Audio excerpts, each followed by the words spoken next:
கருப்பட்டி கிலோ 400 ரூபாய் விக்குது. அப்படி இருக்கும் பொழுது மிடில் கிளாஸ் ஆகிய நாங்க எப்படி அதை வாங்கி சாப்பிடுறது, அன்றாட வாழ்க்கையில எப்படி நாங்க பயன்படுத்துறது அப்படிங்கிற ஒரு பெரிய ஒரு குற்றச்சாட்டு இருக்கு. 400 ரூபாங்கிறது பிக்சடு கிடையாது.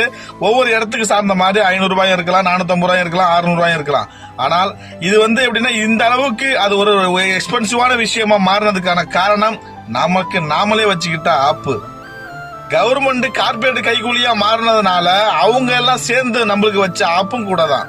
நஞ்சில்லா உணவுகளை பெரிய ஒரு எக்ஸ்பென்சிவா விசித்திர பொருளாக மாற்றி அமைத்தது இந்த கார்பரேட்டுடைய மூளைதான். எப்படின்னு பாத்தீங்கன்னா, எந்த ஒரு பொருளுக்கு டிமாண்ட்ஸ் ஜாஸ்தியா இருக்கோ அந்த பொருளுடைய விலை உயரத்தான் செய்யும்.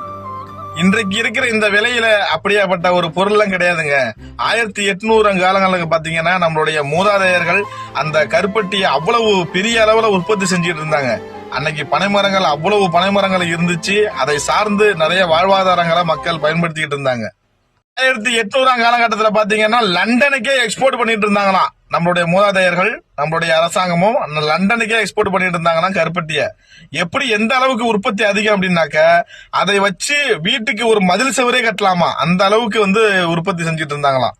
ஒரு வீடே கட்டக்கூடிய அளவில் உற்பத்தி செய்யப்பட்ட கருப்பட்டியை அழிக்கும் வகையில் இந்த ஒயிட் சுகர்ங்கிற பேர்ல உள்ள ஒருத்தவங்க சீனியை கொண்டு வந்து திணிச்சு மக்களை ரத்த சோகை ஏற்படுத்தி, மக்களுக்கு சக்கரை நோயை ஏற்படுத்தி, அரசாங்க ஹாஸ்பிட்டலை விட தனியார் ஹாஸ்பிட்டலுக்கு அதிகமா மக்கள் போகணும், அந்த இன்சுலின்ங்கிற இதை அதிகமா வாங்கி பயன்படுத்தணும், நோய் நொடி இல்லாத வாழ்க்கை வாழக்கூடாதுங்கிற ஒரு நோக்கத்துல இப்படியாப்பட்ட ஒரு கேடுகட்ட ஒரு விஷயத்த உள்ள கொண்டு இன்னைக்கு அந்த சுகருக்கு மிகப்பெரிய அளவுல நம்மள அடிக்ஷன் செஞ்சுட்டாங்க.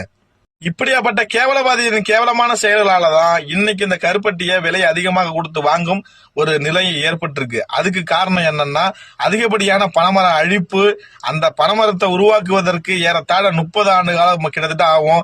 அதுவரையும் நான் இருப்பனோ இல்லையோ, நான் எதுக்கு நடனம் அப்படின்னு நாம நினைச்சோம்னா நம்மளுடைய சந்ததிகள் கண்டிப்பா இன்னமும் 40 வயசு இல்ல, 15 வயசு 10 வயசுல கூட சுகர் வர்றதுக்கான காரணம், அந்த சோகை வர்றதுக்கான காரணம், அதிகப்படியான சர்க்கரை நோயால வர்றதுக்கான காரணங்களை நம்மளே உருவாக்கி இருக்கோம்.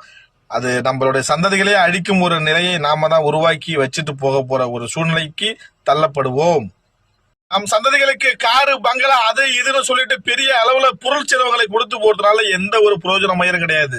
நாம இன்னைக்கு நடுற ஒரு மரங்கள், எந்த மரங்கள் ஆகட்டும், அது அவனுக்கு பிற்காலத்துல நாம இறந்ததுக்கு அப்புறம் நம் சந்ததிகள் நோய் நொடி இல்லாத நஞ்சு இல்லாத உணவை சாப்பிடும் ஒரு தருவாயை நாம ஏற்படுத்தி விட்டு போனோம்னா அவனுடைய வாழ்க்கை இன்னும் மேம்படும். பழைய கால முறை ஒரு 100 வயசு வரையும் கல்லு மாதிரி இருந்தாங்க பாத்தீங்களா, அந்த மாதிரி ஒரு வாழ்க்கையை அவன் வாழ்ந்துட்டு போவான். இழந்ததை மீட்டெடுப்போம். தமிழக